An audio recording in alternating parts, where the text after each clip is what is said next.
पश्चिमी दिल्ली के उत्तम नगर में रहने वाली निशा वर्मा सुबह जल्दी जाग गई थी। उसके पति राजेश को एक रिश्तेदारी में करनाल हरियाणा जाना था। निशा ने उठकर पति के लिए चाय पराठे बनाए और उसे नाश्ता करवाने के बाद सफर के लिए रवाना कर दिया। फिर वह घर के दूसरे काम निपटाने में व्यस्त हो गई। उसने झाड़ू पोछा करने के बाद बच्चों को उठाया और उन्हें तैयार करके स्कूल भेज दिया। अब वह नहाने की तैयारी करने लगी थी। वह घर का बाहरी दरवाजा बंद करके बाथरूम की ओर बढ़ी ही थी कि दरवाजे को किसी ने खटखटा दिया। कौन आ गया सुबह सुबह? वह बड़बड़ाई और पलटकर दरवाजे के पास आ गई। दरवाजे को कोई अभी भी खटखटा रहा था। कौन है? उसने ऊंची आवाज में पूछा। मैं बालिश हूं निशा। दरवाजा खोलो। बालिश का नाम सुनते ही निशा रोमांच से भर गई। उसके तन मन में वासना की तरंगे हिलोरें लेने लगी। झट से उसने दरवाजा खोल दिया। दरवाजे पर बालिश खड़ा था। आओ, अंदर आ जाओ, वह आवाज में मिश्री गोलते हुए बोली। बालिश कुमार अंदर आ गया तो निशा ने दरवाजा फिर से बंद कर लिया। बालिश ने जवानी के बोझ से लदी निशा को ऊपर से नीचे तक निहारा। फिर ड्राइंग रूम की तरफ कदम बढ़ाते हुए मुस्कराकर बोला, ऐसा क्या खाती हो निशा? तुम्हारा यौवन दिन पर दिन गुलाब की तरह खिलता जा रहा है। तुम्हारे प्यार का जादू है ये बालिश। शादी से पहले भी मैं तुम्हारे आगोश में कामना के हिंडोले पर झूलती रही हूं। शादी के बाद मेरी जवानी के तुम ही खेवैया हो। ऐसे में इस जवानी में निखार तो आएगा ही। इसमें राजेश का भी तो योगदान है निशा। वह निशा ने बालिश के होंठों पर हाथ रखकर उसका वाक्य अधूरा कर दिया। वह मेरा नाम का पति है बालिश। उसमें तुम्हारे जैसा दम खम नहीं है। वैसे भी मैं उसे अब ज्यादा मुंह नहीं लगाती। बालिश हंस पड़ा। लगता है मेरे प्यार में तुम पूरी तरह पागल हो चुकी हो। निशा मुस्कुराते हुए बोली, ऐसा ही समझ लो। हमारी लव स्टोरी कुछ ऐसी ही है। निशा ने बालिश के गले में अपनी बाहें डालकर उसके होंठ चूमते हुए मदहोशी से कहा, मैं हमेशा तुम्हारी बाहों में रहना चाहती हूं। बालिश तुम्हारी रानी बनकर यह संभव नहीं है निशा। तुम जानती हो मेरी बीवी है, बच्चे हैं। बीवी को तलाक दे दो। क्या मेरी खातिर तुम ऐसा नहीं कर सकते? निशा की बाहों से अपनी गर्दन निकालते हुए बालिश ने गहरी सांस ली। ऐसा हो सकता है, लेकिन मैं अपनी पत्नी को धोखा नहीं दूंगा। फिर ऐसा करना जरूरी भी नहीं है। मैं तुम्हें भी उतना ही प्यार करता हूं निशा जितना अपनी पत्नी को करता हूं। तुम्हारी जरूरतें भी मैं पूरी करता रहता हूं। इसलिए जैसा चल रहा है चलने दो। निशा के चेहरे पर उदासी की परतें जम गई। बालिश, हम चोरी छिपे अपने प्यार को जिंदा रखे हुए हैं, लेकिन मुझे राजेश की ओर से अब डर लगने लगा है। वह तुम्हें लेकर मुझसे 2-3 बार लड़ाई कर चुका है। उसका कहना है कि मेरा तुमसे इश्क विश्क का चक्कर चल रहा है। मैं उसे विश्वास दिलाने के लिए झूठी कस्में खाती हूं।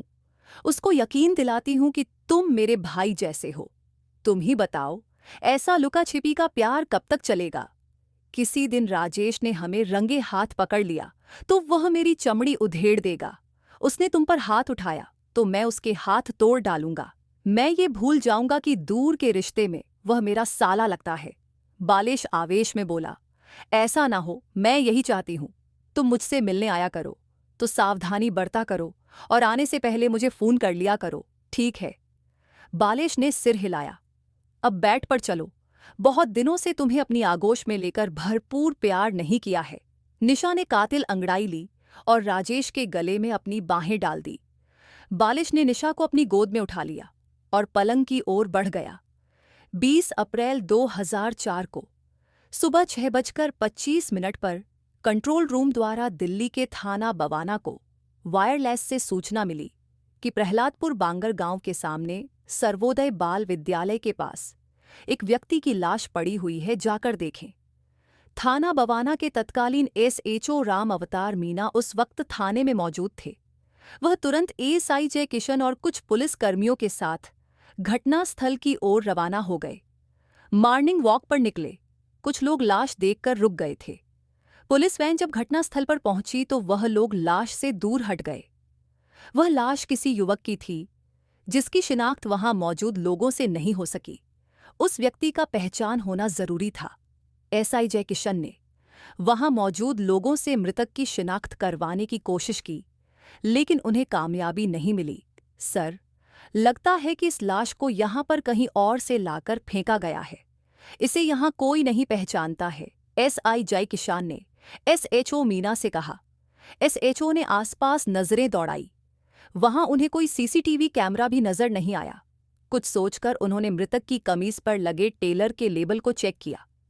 वह उत्तम नगर के नंदराम पार्क के वर्मा टेलर के नाम से था।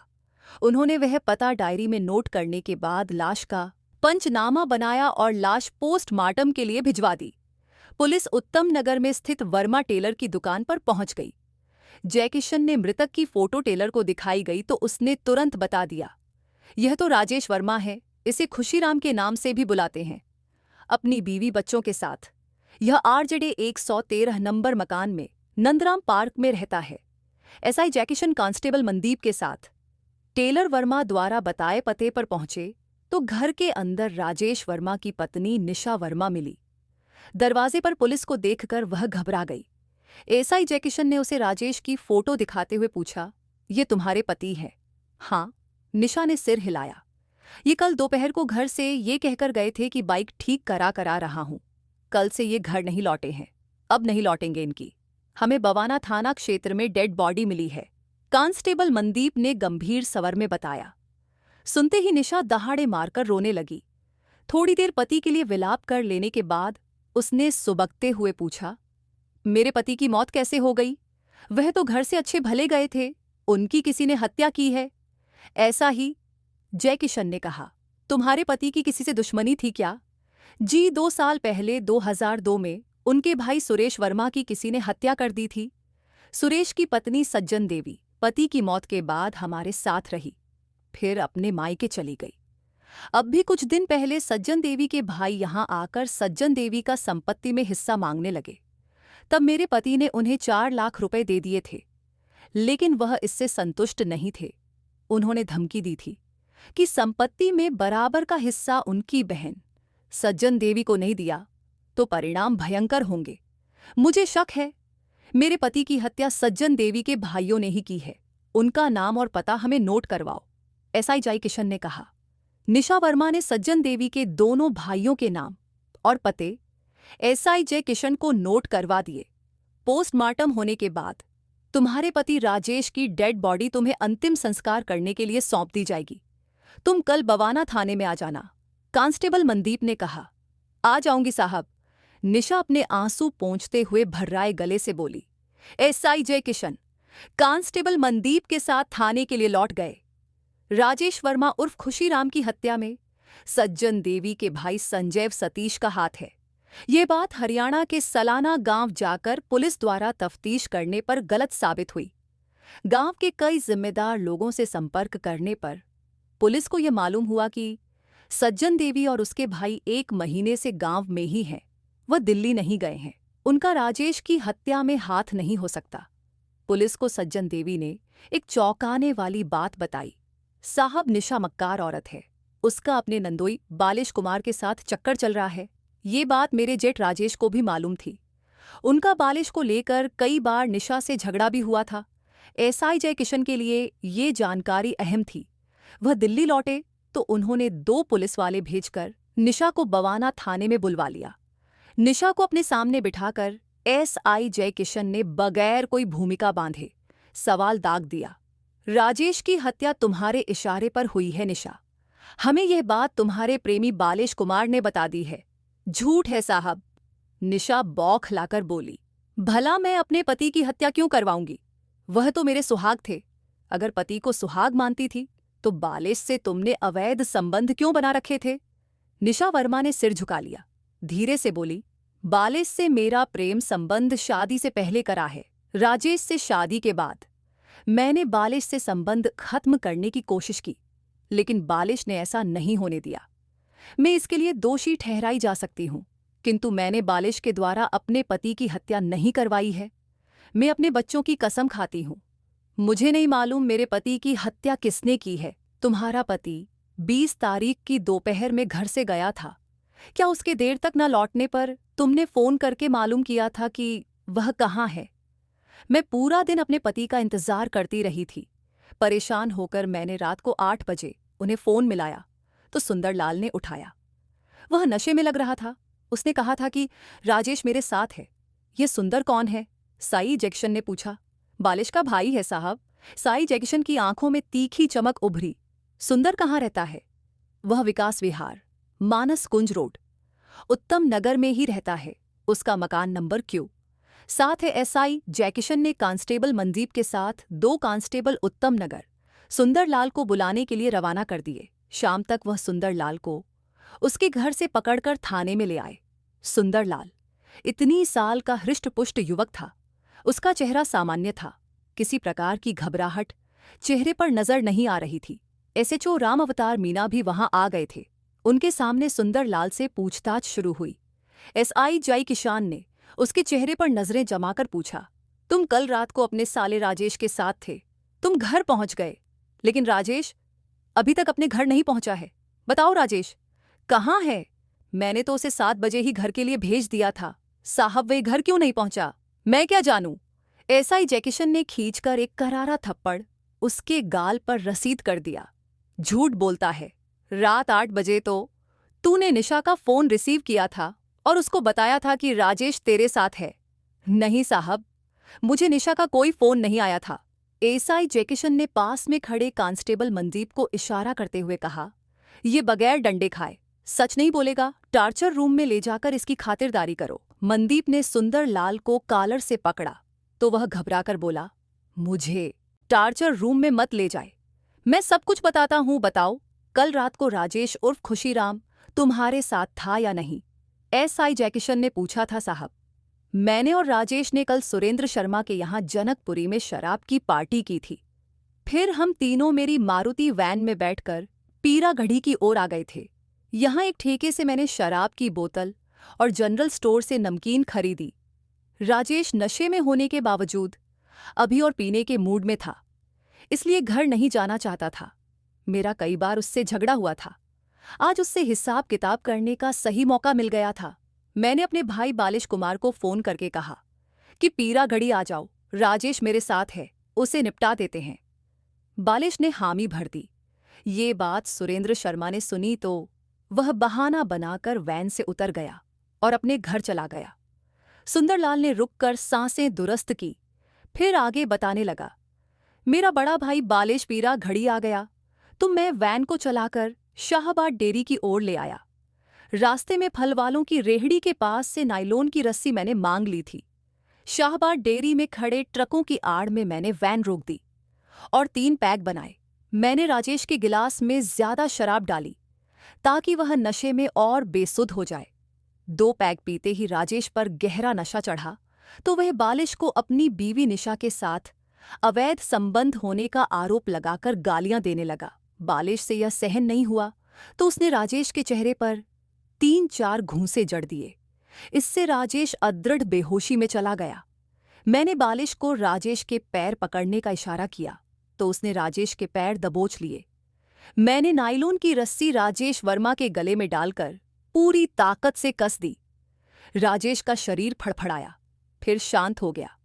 बालिश और मैं उसकी लाश को लेकर प्रहलादपुर आए और सर्वोदय बाल विद्यालय के सामने उसे फेंककर अपने घर चले गए। तुम्हारा बड़ा भाई बालिश इस समय कहाँ पर है? वह अपने घर में होगा साहब। उसका पता RJ 1-21 संतोष पार्क उत्तम नगर है। एसआई जैकिशन ने सुंदरलाल को हवालात में बंद कर दिया और 4-5 पुलिस वालों को साथ लेकर बालिश की गिरफ्तारी के लिए उत्तम नगर के लिए रवाना हो गए। एसआई जैकिशन पुलिस टीम के साथ संतोष पार्क उत्तम नगर बालिश के घर पहुंचे तो मालूम हुआ वह घर पर नहीं है। उसकी पत्नी संतोष से उसके उठने बैठने के ठिकाने मालूम करके वहां पर दबेश डाली गई, लेकिन बालिश नहीं मिला। परेशान होकर एसआई जैकिशन टीम के साथ थाने में लौट आए। उन्होंने यह रिपोर्ट एसएचओ राम अवतार मीना को दी तो उन्होंने बालिश की टोह पाने के लिए अपने खास मुखबिर लगा दिए। 1 हफ्ता निकल गया, लेकिन बालिश कुमार का सुराग नहीं मिला। इस बीच राजेश की लाश का पोस्टमार्टम करवाकर लाश उसके घरवालों के हवाले कर दी गई और सुंदरलाल को न्यायालय में पेश करके 2 दिन की रिमांड पर ले लिया गया। राजेश की हत्या के लिए प्रयोग की गई नायलोन की रस्सी, शराब की खाली बोतल, गिलास आदि उस जगह से एकत्र कर लिए गए जहां सुंदर और बालिश ने राजेश की हत्या की थी। राजेश की हत्या का यह केस FIR 2004 दफा 302-201 IPC की धारा में दर्ज कर लिया गया। इस केस की मजबूती के लिए B2 B98 जनकपुरी से सुरेंद्र शर्मा को थाने बुलवाकर उसका बयान लिया गया। उसने अपने बयान में बताया कि पीरा घड़ी में सुंदर लाल ने भाई बालिश को फोन पर यह कहा था कि राजेश नशे में है, आ जाओ, आज उसे निपटा देते हैं। मैं सुंदर लाल का खतरनाक इरादा भांपकर वैन से उतर गया था। मुझे पक्का विश्वास है कि राजेश उर्फ खुशीराम की हत्या सुंदर लाल और बालिश कुमार ने ही की है। 2 दिन बाद रिमांड की अवधि समाप्त होने पर सुंदर लाल को फिर से न्यायालय में पेश किया गया, जहां से उसे जेल भेज दिया गया। बालिश कुमार की टोह में मुखबिर लगे हुए थे। उन्हें केवल इतना पता चला कि बालिश बाईपास पर खड़े अपने ट्रक नंबर AHR 38 F4832 में सवार होकर राजस्थान भाग गया है। थाना बवाना पुलिस को 1 मई 2004 को शाम 5 बजे डांडियावास, थाना जोधपुर, राजस्थान से बालिश के पिता चंद्रभान ने फोन करके एक बुरी खबर दी। चंद्रभान ने SHO राम अवतार मीना को बताया कि उनका बेटा बालिश दिल्ली पुलिस से बचने के लिए अपने ट्रक से राजस्थान भागा था, मगर पीठावास बाईपास, थाना डांडियावास जोधपुर पर उसके ट्रक में आग लग गई और अपने कीनर के साथ बालिश जिंदा जलकर मर गया है। SHO राम अवतार मीना ने उच्चाधिकारियों को सारी बात बताकर राय मांगी तो उनसे कहा गया, हत्या का केस है और बालिश वांछित आरोपी है, जाकर खुद इस बात की जांच करें कि चंद्रभान की बात में कितनी सच्चाई है। अपने बेटे को बचाने के लिए चंद्रभान झूठ भी बोल सकता है। SHO मीना SI जय किशन के साथ जोधपुर के थाना ट्रेन से डांडियावास रवाना हुए। दूसरे दिन वह डांडियावास थाने में थे। थाने में बालिश का पिता चंद्रभान, बालिश की पत्नी संतोष और बालिश के 2 भाई महेंद्र कुमार भीम सिंह मौजूद थे। चारों के चेहरे मुरझाए हुए थे। डांडियावास थाने के थानेदार ने इस बात की पुष्टि कर दी कि बालिश का ट्रक पीठावास बाईपास रोड पर जल गया है। ड्राइविंग सीट पर बालिश की बुरी तरह जल चुकी बॉडी और उसके अंजले पहचान के कागज मिले हैं। उसके पिता चंद्रभान और पत्नी संतोष का कहना था कि वह जली हुई डेड बॉडी बालिश की है। मैंने पूरी कागजी कार्यवाही करके अपनी संतुष्टि कर ली है। आप जैसा उचित समझें कार्यवाही करें। SHO मीना और साइजे किशन ने मौके पर जाकर जला हुआ ट्रक देखा। बालिश की कंकाल में परिवर्तित बॉडी को पोस्टमार्टम हाउस में देखने के बाद वह भी इसी नतीजे पर पहुंचे कि बालिश कुमार की जल जाने की वजह से मौत हो गई है। दोनों बुझे मन से दिल्ली लौट आए राजेश वर्मा की हत्या का जिम्मेदार सुंदरलाल उनकी गिरफ्त में था। अब उसी को कड़ी से कड़ी सजा दिलाने के लिए उन्हें चार्जशीट तैयार करनी थी। पुलिस फाइल में बालिश मर चुका था और सुंदरलाल को राजेश वर्मा की हत्या का दोषी मानकर कोर्ट द्वारा आजीवन कारावास की सजा भी मिल गई थी। एक प्रकार से ये हत्या का केस यहीं समाप्त हो गया था और इस केस की फाइल बंद कर दी गई थी। लेकिन 19 साल बीत जाने के बाद यह केस अक्टूबर 2023 में फिर से चौंका देने वाली स्थिति में खुल गया। 19 साल पहले जिस बालिश कुमार को थाना बवाना और डांडियावास पुलिस मरा हुआ मान चुकी थी, वह जिंदा था और सेंट्रल रेंज अपराध शाखा के साई महक सिंह की टीम ने उसे नजफगढ़ दिल्ली के एक मकान से गिरफ्तार कर लिया था। दरअसल सन 2000 में कोटा हाउस दिल्ली के ऑफिसर मेस में चोरी हुई थी। ऑफिसर मेस से कीमती मेडल ऑफ प्राचीन वस्तुएं रात को चोरी कर ली गई थी। इस चोरी में बालिश कुमार, उसके पिता चंद्रभान और साला राजेश उर्फ खुशीराम पकड़े गए थे। दिल्ली के थाना तिलक मार्ग में तीनों के खिलाफ FIR 331.2000 पर धारा 400, 57, 380, 411, 34 IPC के तहत केस दर्ज हुआ था। उन्हें इस मामले में जमानत मिल गई थी। पुलिस ने इनके पास से चोरी का सामान बरामद कर लिया था। इसी की फाइल अपराध शाखा के स्पेशल पुलिस आयुक्त रविंद्र सिंह यादव के पास आई थी। उन्होंने पुलिस उपायुक्त अंकित कुमार के सुपरविजन में, इंस्पेक्टर देविंदर कुमार के नेतृत्व में SI महक सिंह, यशपाल सिंह, ASI दीपक कुमार त्यागी, सुदेश कुमार, अनिल कुमार, हेड कांस्टेबल संदीप कुमार, करान सिंह, महिला सिपाही रानी की एक टीम बनाई। इस टीम को कोटा हाउस के ऑफिसर मेस में बहुमूल्य सामान की चोरी करने वालों के अपराध रिकॉर्ड चेक करने थे और देखना था कि इन्होंने भारतीय पुरातत्व संस्थान के किसी अन्य जगह पर भी ऐसी चोरी तो नहीं की है। एसआई मेहक सिंह इस मामले की जांच कर रहे थे कि 17 अक्टूबर को उनके खास मुखबिर ने उन्हें फोन पर सूचना दी कि 19 साल पहले जिस कातिल बालिश कुमार की ट्रक में जल जाने से मौत हो गई थी वह जिंदा है। वह RZ 167 रोशन गार्डन, नजफगढ़, दिल्ली में अमन सिंह पुत्र जगत सिंह के नाम से रह रहा है। उसकी पत्नी और बच्चे उसी के साथ में हैं। बालिश कुमार प्रॉपर्टी खरीदने बेचने का धंधा कर रहा है मुखबिर की। इसी सूचना पर सेंट्रल रेंज अपराध शाखा की टीम ने उसे उसके घर से दबोच लिया था। दिलचस्प कहानी को आगे बढ़ाने से पहले यह जान लेना जरूरी है कि बालिश कौन है। बालिश कुमार पुत्र चंद्रभान मूल रूप से पट्टी कल्याण समालखा, पानीपत, हरियाणा का निवासी है। वह कक्षा 8वीं तक पढ़ा है।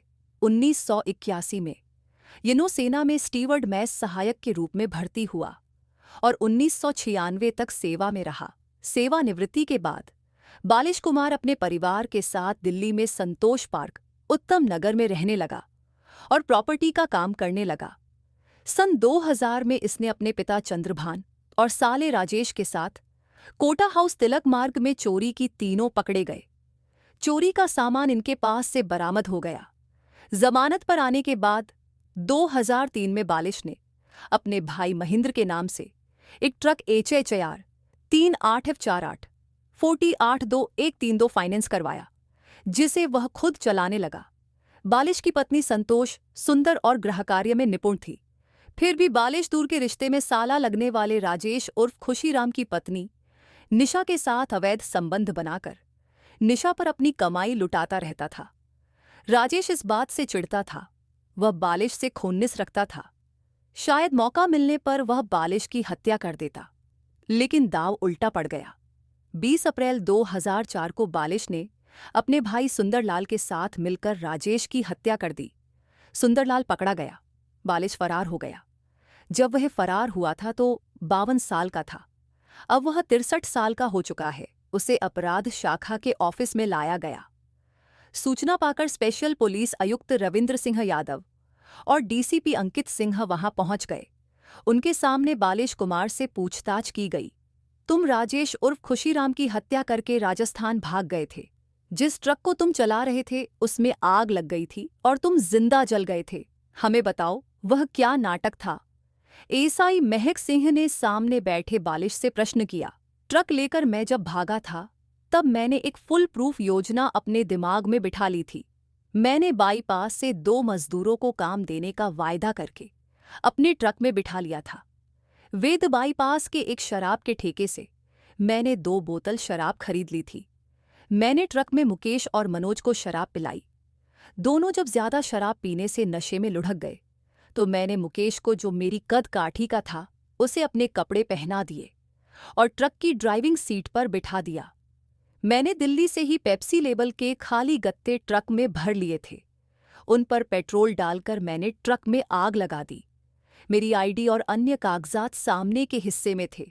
ट्रक में आग लगाने के बाद दूर जाकर एक झड़ी में दुबक कर मैं बैठ गया। काफी देर बाद वहां से गुजर रहे एक कार चालक ने पुलिस को फोन किया।